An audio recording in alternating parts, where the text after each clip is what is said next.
আমাদের বুয়ার নিকট 1,20,000 টাকা আছে, কিন্তু তিনি অত্যন্ত অভাবী।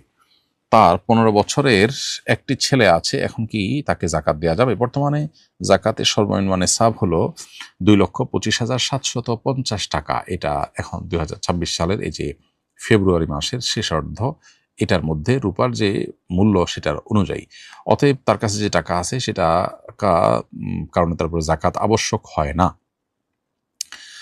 এখন প্রশ্ন হলো যে বুয়ার নিকট এই টাকা ছাড়া যদি আর কোনো প্রয়োজন অতিরিক্ত সম্পদ না থাকে, অথবা থাকলেও সেটার মূল্য টাকার সাথে যোগ করলেও ন্যূনতম নেসাব যে 2,25,000 টাকার কথা বলেছি এই পরিমাণ না হয়, এবং তার যা উপার্জন হয় তা দিয়ে তার সংসার চালানো কষ্টকর হয়, তাহলে তাকে আপনি জাকাত দিতে পারবেন, অন্যথায় দিতে পারবেন না। এটি থেকে আপনি লিখেছেন কত টাকা জমা থাকলে জাকাত দিতে হবে।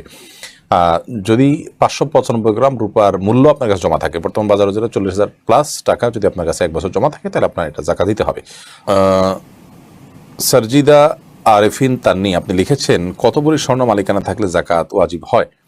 যদি শুধু স্বর্ণ থাকে আপনার, তাহলে 7.5 ভরি থাকলে তখন সেক্ষেত্রে আপনার পরে জাকাত আসবে সবটুকুর, বা 7.5 ভরির কম আছে কিন্তু সাথে যদি নগদ টাকা থাকে, তাহলে দুইটা মিলে আবার রূপার নিসাব টাচ হয়ে যায় খুব সহজেই, অর্থাৎ 40,000 প্লাস যদি মূল্য দাঁড়ায় যায় দুটো মিলে, তাহলে সেক্ষেত্রে পুরোটুকু জাকাত দিতে হবে।